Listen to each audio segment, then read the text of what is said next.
말씀 가운데 큰 은혜가 있기를 간절히 축원합니다.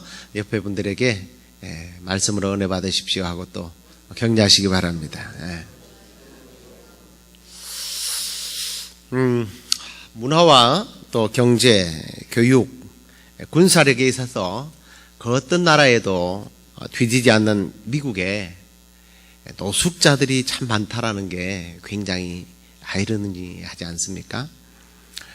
시애틀 다운타운이나 또 상습 그 정체 구간, 특히 그 신호등이 있는 곳에는 어김없이 노숙자들이 피켓을 들고 동정을 호소하는 것을 흔히 보게 됩니다. 요즘에는 듣기 좋게 노숙자라고 부르지만 과거에는 거지라고 불렀어요. 거지. 저는 이 사람들을 볼 때마다 좀 어릴 때에 그 거지들을 본 기억들이 좀 살아나요. 요즘엔 노숙자들도 인권이라는 게 있어서 한편으로는 보호도 받고 그런 시대지만 과거에는 그렇지 못했습니다. 거지들은 참 불쌍했어요. 세수를 잘 하지 못해서 얼굴과 온몸에는 떼국물이 그냥 줄줄 흐르죠. 그리고 옷은 잘 꼬맸다고 꼬맸는데 그럼에도 불구하고 맨살이 보이는 그런 누더기 옷들을 입고 다녔습니다. 그런데 저희 동네에는 주로 이 거지들 중에서도 그냥 평범한 거지가 아니고 주로 나병 환자들이 많이 이렇게 동냥을 하러 다녔어요. 양성 환자들이 아니라 음성이기 때문에 큰 피해가 없음에도 불구하고 그 거지들이 나타나기만 하면 동네에 초비상이 걸립니다. 사람들이 반겨주지도 않고 오히려 어떨 때는 매를 맞기도 하고요. 또 이 사람들이 집에 왔다가 사라지는 때는 뒤에다가 이렇게 소금을 뿌립니다. 재수 없다라는 거죠. 그래서 몸만 아픈 게 아니라 마음까지 이렇게 상처를 받고 돌아가는 그러한 모습들을 종종 봤어요. 이 거지에 대해서는 저보다 좀 연세가 많으신 우리 어르신들이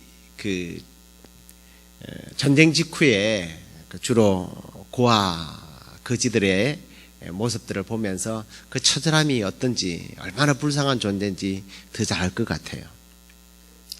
그런데 이렇게 부모를 잃고 고아가 되거나 거지가 되어서 불쌍한 사람들, 특히 또 몸을 다쳐서 장애를 가지고 있는 사람들, 그리고 또 직장을 잃고 실직자가 되어서 남의 도움을 받지 않으면 살 수 없는 그런 사람들이 불쌍하죠. 그런데 정말 이 세상에서 가장 불쌍한 사람이 어떤 사람이냐면 의식주가, 다시 말하면 육체적인 문제들이 해결된 사람이라고 할지라도 영혼의 문제를 해결하지 못한 사람이야말로 진정 불쌍한 사람이라 그렇게 생각됩니다. 사실 환경과 상황이라고 하는 변수가 있긴 하지만 그래도 우리가 육체의 문제는 부지런히 노력하면 얼마든지 해결할 수 있는 부분이잖아요. 그렇지만 영혼의 문제는 육체의 감각기관으로 느낄 수 있는 문제가 아니기 때문에 자기의 영혼이 얼마나 헐벗었고 굶주렸고 심지어는 병들어 있는지 죽어 있는지조차도 분별을 할 수 없기 때문에 자기가 얼마나 불쌍한 존재인지를 알지 못하기 때문에 더더욱 불쌍하다는 거죠. 사람과 짐승의 차이가 뭡니까?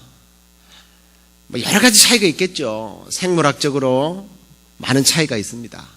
뿐만 아니라 이성, 그리고 지성, 양심, 그리고 언어를 사용할 수 있는 것, 교육과 훈련을 통해서 자기 개발을 할 수 있는 존재, 이런 것들을 통해서 사람과 짐승의 차이를 논하기도 합니다. 그런데 짐승들도요, 사회성도 있고요, 자기들이 가진 언어가 있고요, 자기들도 반복적인 어떤 습관을 통해서 자기 개발을 합니다. 다를 게 없죠. 그런데 가장 큰 차이는 역시 사람에게는 영혼이 있고 짐승에게는 영혼이 없다라는 거죠.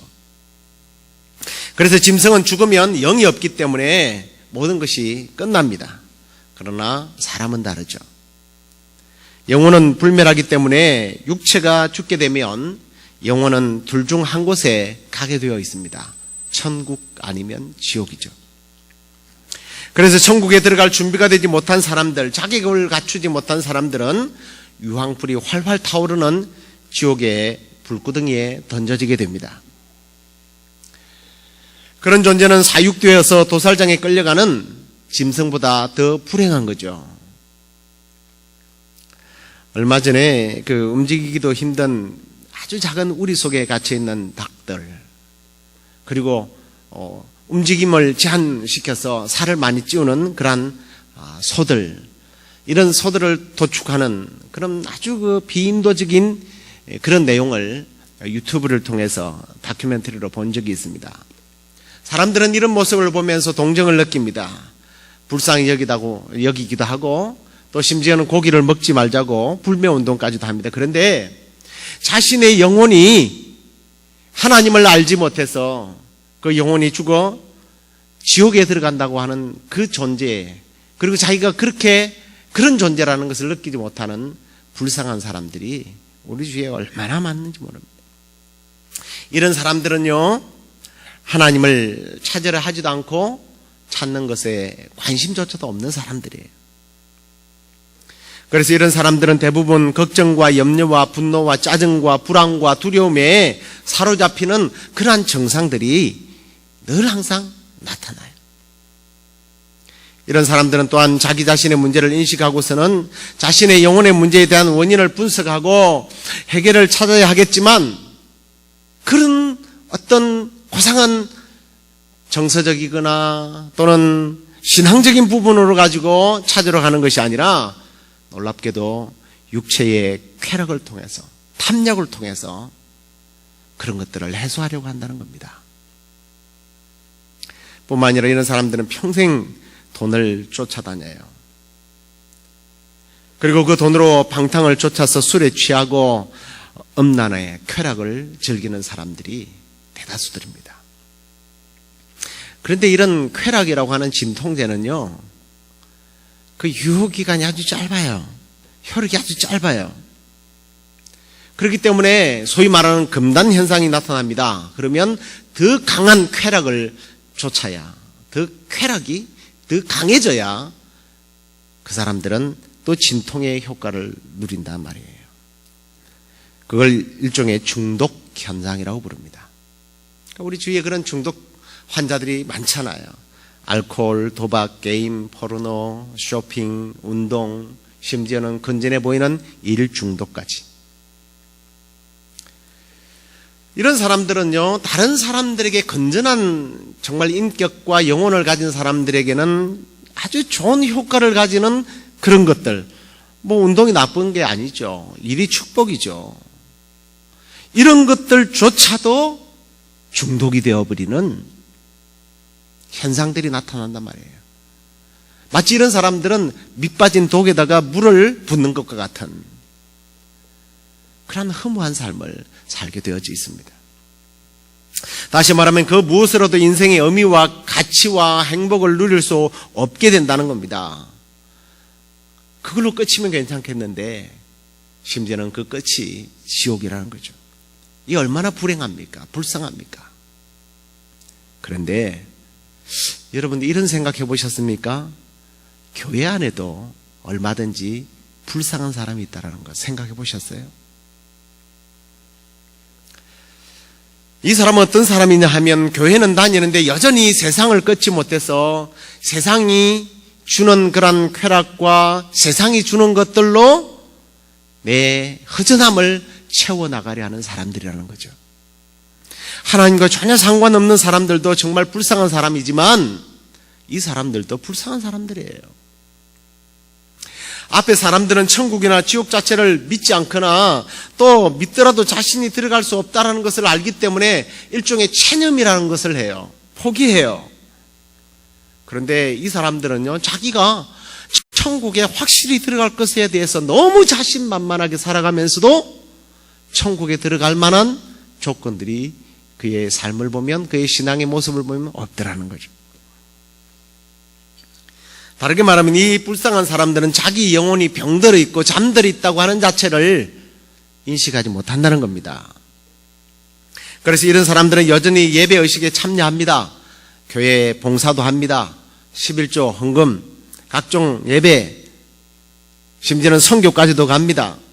그렇지만 정작 하나님과 나와의 깊은 그 친밀한 관계 속에서 오는 기쁨과 은혜와 교제의 즐거움을 모르고 살아가니까, 신앙생활을 하니까 이게 불쌍한 거죠. 이런 신자들은 성장하고 성숙하지도 못한 채 신앙의 연륜이 오래되었다는 이유 때문에 중대한 그런 직분도 맡아요. 그런데 그 직분이 그로 하여금 더 많은 실수를 하게 하고 부끄러운 일들과 심지어는 그 직분이 힘이 되어서 그를 억누르기도 합니다. 그래도 가끔씩 거룩하고 신령한 척도 해봅니다. 지혜가 있는 척 해보기도 합니다. 지혜라기보다는, 성령이 주신 지혜라기보다는 그런 세상의 여러 가지 어떤 경험에 의해서, 교육에 의해서 축적된 지식을 가지고 이게 하나님으로부터 온 지혜인 것처럼 그렇게 행사하기도 합니다. 그렇지만 그들은 자기 자신의 내면을 찬찬히 살펴보지도 못하고 자기가 얼마나 공허한 존재인지, 얼마나 시급빠진 냉랭한 영혼의 문제를 가지고 있는지 그것도 해결하지도 못한 채 그렇게 교회를 다니고 있는 거죠. 뿐만 아니라 오히려 채우지 못하는 영혼의 그 공허함을 세상의 것을 통해서 채우려고 합니다. 그러다 보니 그 영혼이 공허하죠. 이 불쌍한 사람들은 하나님의 것으로, 하나님의 영으로 천국의 신령한 것들로 채우는 것이 아니라 세상 것들로 채웠기 때문에 공허하다는 겁니다. 뭐 풍성한 것 같지만 그게 풍성함이 아니에요. 공허하다는 거죠. 자기 의와 자기 욕심과 자기의 능력과 자존심들, 세상의 어떤 지식들, 세속주의, 세상의 쾌락들 굉장히 많이 쌓아두긴 했는데 그 잡동사니들이 오히려 흠하게 만든다는 거죠. 그런 사람이 성경에 등장하지 않습니까? 누구예요? 솔로몬 같은 사람이에요. 세상의 모든 부귀와 명예와 심지어는 많은 여자들까지 거느렸습니다. 그런데 그 영광을 다 누렸던 왕이 결국에 뭐라고 그래요? 헛되고 다 헛되다. 하나님 외의 것들로 자기의 삶의 공허함을 채워보려고 하지만 채우지 못해서 결국에는 그렇게 많이 가진 사람이 공허하다, 흠하다, 그렇게 고백한 겁니다. 내 안에 하나님을 채우지 않으면, 내 안에 하나님을 채우지 못하면 결국은 공허한, 불쌍한, 교회를 다니고 있지만 불쌍한 존재라는 거죠. 오늘 본문을 좀 관찰하면서 이제 우리는 세상을 이기는 영성 6번째 말씀을 좀 나눠보도록 하겠습니다. 오늘 불쌍한 사람들이 여기 나와요. 오늘 본문에 10명의 처녀들이 나옵니다. 이 처녀들은 예수님이 천국의 비유를 말씀하시면서 등장시킨 인물들이에요. 자, 이 처녀들은 이렇게 소개되어집니다. 신랑을 맞으러 나간 10명의 처녀다라고 그렇게 기록을 해요. 지금 이 상황을 조금 우리가 쉽게 이해하기 위해서는 예수님 시대의 유대 나라의 혼인 예식에 대해서 조금 상식적으로 알면 쉽게 말씀을 이해할 수 있습니다. 유대인의 결혼 풍습은 먼저 이제 신부를 얻기 위해서 이 총각이 그 신부의 아버지께 찾아가요. 그 당시에는 지창금이라는 게 있었습니다. 내가 지금 예를 들어서 10,000불밖에 없어요. 그러면 신랑 아버지에 가서 저에게 10,000불밖에 없어요. 그랬더니 신랑 아버지가 안 돼. 20,000불은 돼야 돼. 그러면 이제 거기서 막 타협을 합니다. 그래서 결국은 이제 10,000불로 타협을 보죠. 그래서 지창금을 지불을 하게 됩니다. 그렇게 되면 그 처녀는 자기에게 있어서 아내가 되는 거예요. 이걸 유대 나라에서 말하는 정혼이라고 부릅니다. 자, 그때부터 이 처녀는 구별된 존재예요. 아직 결혼 예식은 하지도 않았는데 아줌마가 되는 거예요. 유부녀가 된단 말이에요. 그렇기 때문에 다른 남자와 결혼을 할 수 없습니다. 다른 남자와 눈이 마주쳐서 교제를 하다가 걸리면 돌에 맞아 죽어요. 유분이기 때문에. 자, 아무튼 이렇게 해서 이제 결혼 계약이 성립이 되면 이 남자는 자기 집으로 돌아가서 1년 정도 기간 동안 열심히 일을 해서 신부를 데려다가 살 집을 마련합니다. 예수님께서 내가 가서 너희들이 있을 곳을 예비하겠다. 처소를 예비하겠다. 이게 다 이스라엘 그 결혼 예식에서 나오는 어떤 관념들이에요. 자, 아무튼요, 이것들을 다 준비하고 이제 신부를 데리러 옵니다. 그런데 날씨가 더워서 그런 문화가 생겼겠지만 주로 밤에 데리러 와요. 그게 혼자 오는 것이 아니라 또 신랑 편에서도 친구들 10명을 데리고 옵니다. 데리고 오면 동네 어귀에서 큰 소리로 이 들러리들이 남편의 친구 되는 남자들이 소리를 질러요. 보라, 신랑이 임한다 이러면서 소리를 막 지르면서 신부집을 향해 옵니다. 이 소리를 들은 신부집은 이제 그때부터 난리가 나는 거예요. 그동안 드레스도 준비해놨고 결혼 준비를 다 해놨던 이 신부가 신부를 화장을 하고 남편을 맞으러 갑니다. 그런데 그냥 나가는 것이 아니라 10명의 처녀들과 함께 나가는 거예요.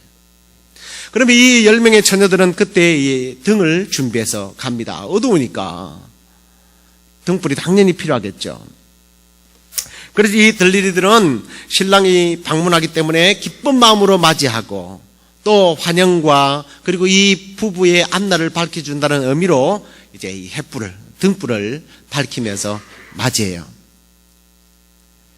자, 그런데 그 중에 지혜로운 5명 오늘 보니까 남편이 언제 올지 모르기 때문에 오히려 모든 것들을 잘 갖추고 있다가 자기들의 어떤 부르심에 대한 사명을 감당해서 남편과 함께 이제 그 남편 되는 분과 함께 그 아버지의 집으로 들어가서 결혼 예식에 참여를 하게 됩니다. 그런데 반대로 이 미련한 5명은 남편이 언제 올지 신랑이 언제 올지 모르기 때문에 오히려 설마 하고는 기름을 준비를 안 했던 거예요. 자, 사명을 그냥 감당하지 못했다 이걸로 끝나는 것이 아니라 연회에 그 결혼 예식이 주로 7일 동안 열려지게 되는데 그 결혼 예식에 참여하는 영광을 누리지 못했다. 이게 지금 오늘 예수님의 비유예요. 자, 그런데 한번 보십시오. 이 10명의 처녀들은 다 같이 들러리로서의 어떤 부름을 받습니다.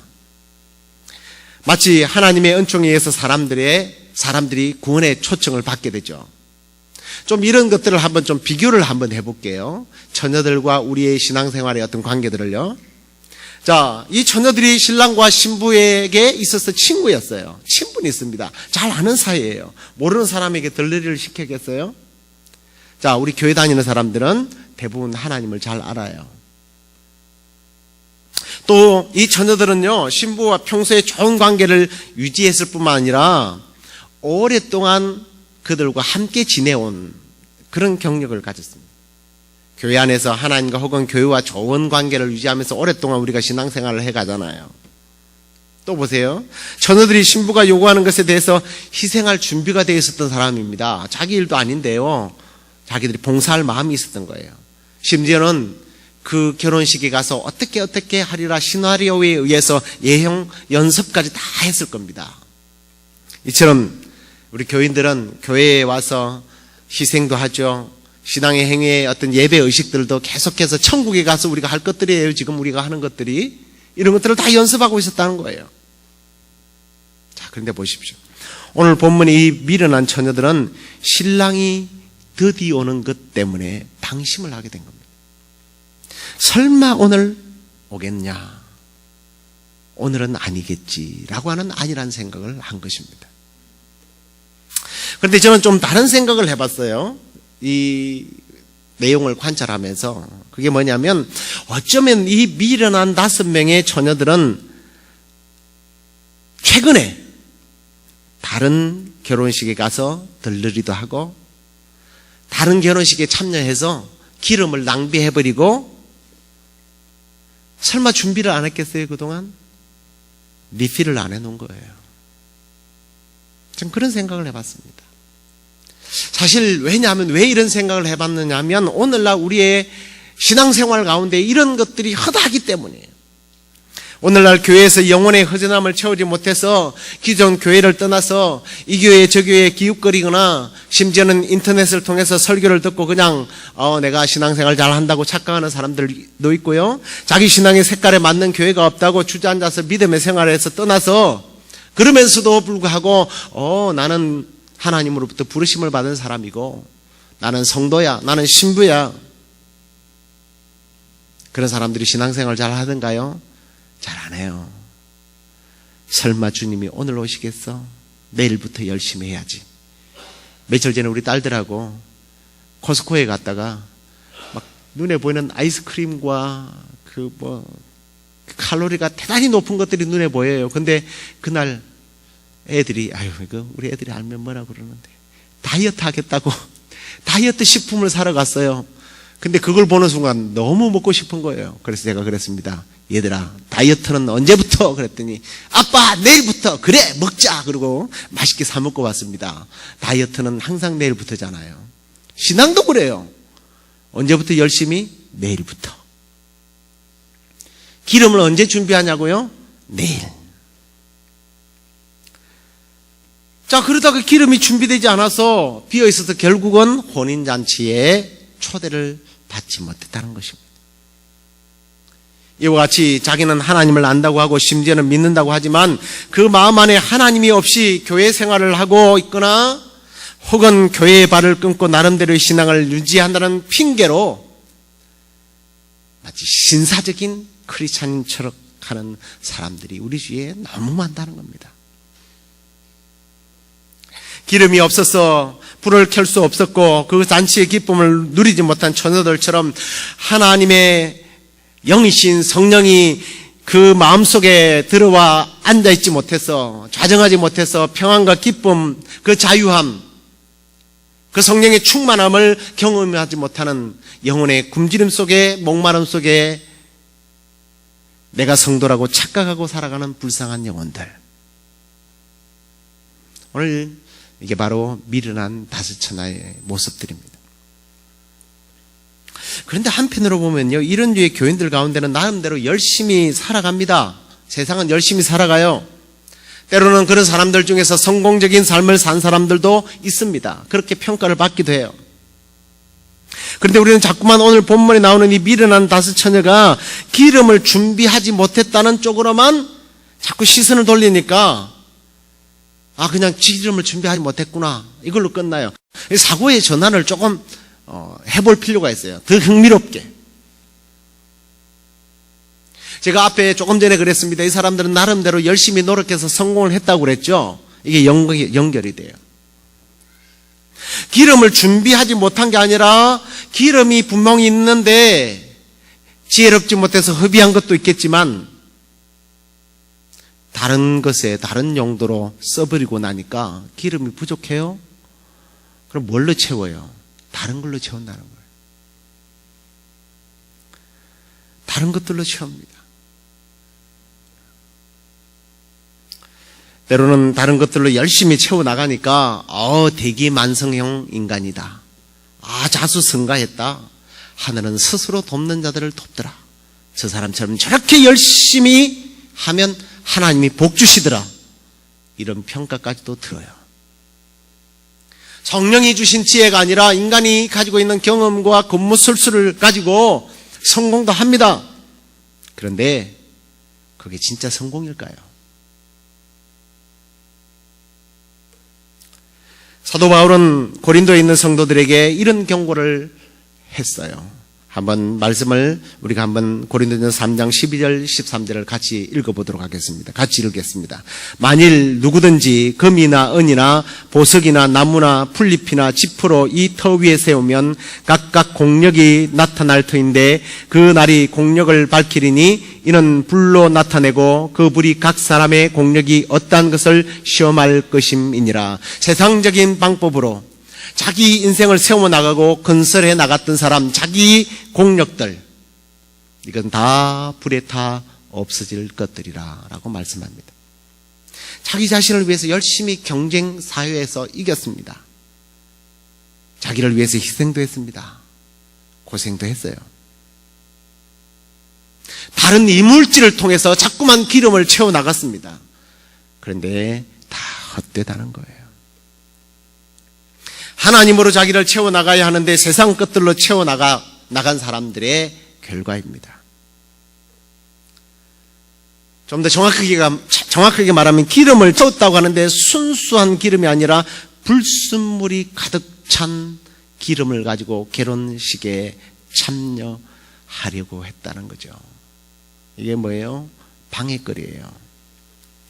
과거에 햇불이 뭔지, 과거에 어떤 등불을 켜는 것들을 어떤 것인지 조금이라도 경험했던 분은 이게 좀 의미를 알 거예요. 불순물이 섞이면요, 이 등잔이 탈 리가 없습니다. 물이 조금이라도 섞이고 나쁜 기름이 섞이면요, 이 거름이 너무 많아서요, 방 안에 연기가 가득 찹니다. 사람 괴롭혀요. 사람 죽일 수도 있습니다. 여러분들은 이제 자동차 시대니까 자동차로 한번 비교해 볼게요. 아무리 값비싼 자동차지만 그 기름을, 순정 기름을 사용하지 않고 다른 것들을 섞어서 써보십시오. 지금 당장 걸릴 수는 있지만 그 차는 엔진이 고장나서 엔진 갈아야 돼요. 차 버려야 돼요. 이와 같이 그 속에 다른 것들로 가득 채워져 있다면, 우리 속에 다른 것들로 채워가고 있다면, 그래요. 하나님은 여전히 계셔요, 거기에. 섞여 있어요. 그런데 자기는 하나님의 사람이라고 생각합니다. 성도라고 착각해요. 천국 시민이라고 생각합니다. 이게 어떤 사람이에요? 미련하고 어리석은 처녀의 모습입니다. 하나님이라고 하는 순수한 기름으로 내 삶을 채워야 하는데 그러지 못한다는 거죠. 그런데 많은 사람들이 자신의 삶에 하나님으로 채우지 못한 이유가 많이 있겠습니다만, 저는 한 두 가지를 생각해 봤습니다. 하나는 앞에서 말씀드린 대로 다른 것으로 채워져 있기 때문이에요. 하나님 비집고 들어갈 자리가 없어요. 또 하나는 하나님에 대한 간절함이 없습니다. 하나님을 갈급해야 되는데, 목마른 사슴이 시냇물을 찾는 것처럼 갈급해야 하는데 하나님으로 목말라 하지 않는다는 거예요. 다른 것으로 채워져 있는 그런 세상을 사랑하는 마음, 나보다, 하나님보다 더 높아지고자 하는 그런 마음들, 더럽고 추한 것들이 가득 찬 것도 문제르니와 공허한 상태로, 비어있는 상태로 하나님을 초청하지 못하고 하나님으로 내 삶에 채우지 못하는 사람들, 아니면 어쩌면 얼마나 많이 채워야 하느냐가 문제가 아니라 무엇을 채워야 하느냐, 이게 더 중요하다는 사실을 인식하지 못하는 사람들이야말로 미련한 다스처녀예요.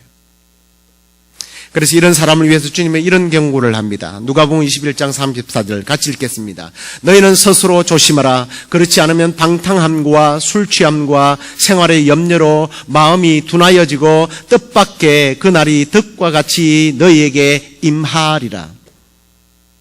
하나님으로 채워야 하는데 다른 것으로 채우면 생각지도 않는 날 주님이 오실 때에 그 영광스러운 잔치 자리에, 혼인 잔치에 참여하지 못한 다스처녀의 꼴이 된다는 얘기입니다. 저는 하나님으로 채우지 못한 사람들의 비극적인 사례를 우리 주위에 있는 사람들로 예를 들지 않고 성경을 통해서 한번 그 예를 제시해 보려고 합니다. 여호수아서를 많이 읽어서 잘 알 겁니다. 여리고성에 대한 이야기 잘 아시죠? 여리고성은 하나님의 군대가 진격해 올 때에 그들을 맞이했어야 했습니다. 하나님의 사람들을 맞아들인다는 것은 곧 하나님을 맞아들이는 행위예요. 하나님을 영접하는 거예요. 요한복음 13장 20절 말씀을 보십시오. 내가 진실로 진실로 너에게 이르노니 나의 보낸 자를 영접하는 자는 나를 영접하는 것이요, 나를 영접하는 자는 나를 보내신 이를 영접하는 것이다. 하나님의 사람들, 하나님이 택하시고 하나님이 부르신 사람들, 하나님의 뜻을 가지고 하나님의 명령을 따라서 가나안 땅으로 들어오는 사람들, 이 사람들은 곧 하나님이에요. 이들을 맞이하고 영접하는 것이 하나님을 영접하는 거예요. 그런데 여호수아 6장 1절 말씀해 보면 이스라엘 자손들로 인하여, 하나님의 사람들로 인하여, 하나님으로 인하여 여리고는 굳게 닫혔고 출입하는 자조차도 없었다. 그 여리고성은 이중벽이에요. 닫아버리면 들어올 방법이 없어요. 침략을 허용하지 않는 곳입니다. 내가 원하지 않으면, 우리가 원하지 않으면 그 누구의 출입도 허락할 수 없다는 것입니다. 그 성문이 굳게 닫혀져 버렸습니다. 하나님의 사람들을 맞이하지 않았고 하나님을 채우지 않았습니다. 그들의 결국에 어떤 비극이 찾아왔는지 우리가 잘 알지 않습니까? 그런데 그 비극적인 현장에서도 구원받은 여인은 있었어요. 기생 라합이었습니다. 라합은 정탐꾼들을 영접했어요. 누구를 영접한 거라고요? 하나님을 영접한 거예요. 그녀가 하나님에 대한 이해가 있었습니다. 뭐라고 이해하고 있어요? 2장 11절을 보십시오. 너희 하나님 여호와는 상천하지의 하나님이시라. 이 여인이 알고 있는 하나님이에요. 여기서 상천하지라고 하는 말은 위로는 하늘에 계시고 아래는 땅에 계신 하나님이라는 문자적인 뜻인데, 이 말은 하나님은 무소부지한 하나님, 어디든지 계시는 분. 이 말은 다시 말해서 그분은 세상의 주인이라는 거예요. 모든 세상을 주관하시는 분이라는 뜻입니다. 그 하나님을 이 정탐꾼들을 영접함으로 영접한 거예요. 이 여인의 가슴에, 그녀의 삶에 하나님으로 가득 채운 거죠. 그때 구원이 들어간 겁니다. 그런데 오늘날 기름을 채우지 못한 이 어리석은 여인들처럼 문을 굳게 닫고 하나님으로 채우지 않는 사람들을 너무나 많이 봅니다. 여리고 성처럼. 자기 안에 세속주의, 세상의 가치라고 하는 불순물들을 가득 채워놓고, 혹은 벽돌을 2중 3중 방어벽으로 세워놓은 것처럼 자기 실수라고 하는 방어벽, 실패라고 하는 방어벽, 상처라고 하는 방어벽, 불신이라고 하는 방어벽, 이런 벽들을 쌓아 올려놓았습니다. 그런데 알고 보니까 누구를 가두고 있는 거예요? 자기 자신을 가두고 있는 거예요. 그 속에 아무도 들어갈 수 없는 것, 그것도 사실이지만 자기도 못 나가요. 그리고 그 안은 온갖 불순물들이 가득 차 있어요. 언제 터질지 모르는 거죠. 그 속에서 성공한 게 성공입니까? 그 속에서 이긴 것이 이긴 겁니까? 결국은 여리고성처럼 무너지고 말 것을.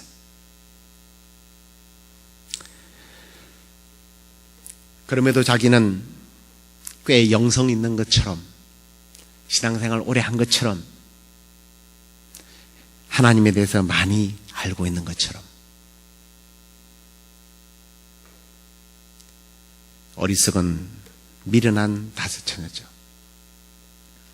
오늘 우리는 이 시간 결단해야 할 것입니다. 내 안에 다른 기름들, 불순물이 혹시 섞여 있다면 다 비워야 합니다. 하나님으로 채워야 합니다.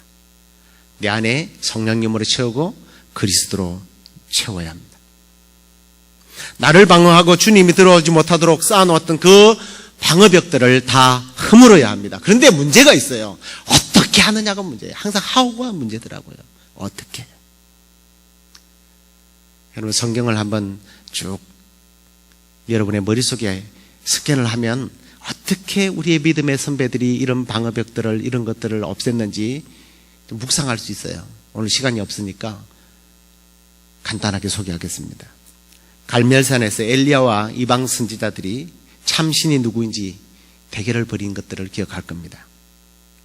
엘리야는 자기가 쌓은 번제물에 엉뚱하게도 물을 갖다 부었어요. 몇 통? 12통을. 이건 이스라엘 백성들을 상징합니다. 그런데 좀 다른 관점에서 성경을 한 번씩 생각해 보십시오. 이 상태는요, 불을 태울 수 있는 상태가 아니에요. 이 물이 뭐예요? 불순물이에요. 그 물이 그게 필요한 게 아니에요. 불순물이란 말이에요. 하나님의 불만 임하면 되는데 하나님의 불을 방해하는 그 불순물들을, 그러나 그럼에도 불구하고 여호와여 불을 내리소서 했을 때에 그 물들까지도 다 태워버렸습니다. 그 불순물들을 다 태워버렸습니다. 불을 붙지 못하도록 방해하는 방해물들까지 다 태워버렸습니다. 우리 안에 성령의 불이 임할 때에 우리 안에 주여 내 안에 성령의 불로 태우소서 하고 요청할 때에 우리가 쌓아놓았던 우리가 그렇게 애지중지했던 그 불순물들, 그 방어벽들을 다 허물어 주실 줄로 믿습니다. 오늘부터 우리는 나의 힘으로 모든 일을 통달하려고 했던 지난날의 그 잘못된 본성들, 나의 자아, 쉽게 말하면 타락한 나의 본성들, 이것들을 이제는 내쳐야 합니다. 태워버려야 합니다.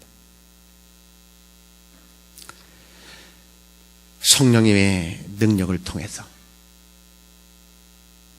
그리고 이제 하나님으로 내 안에 가득 채워나갈 때에 이 땅에 묶여 사는 존재가 아니라 이 땅을 초월해버리는 영성, 바로 그런 사람들이 말로 세상을 이기는 영성으로 참된 승리를 맛보게 될 줄로 믿습니다.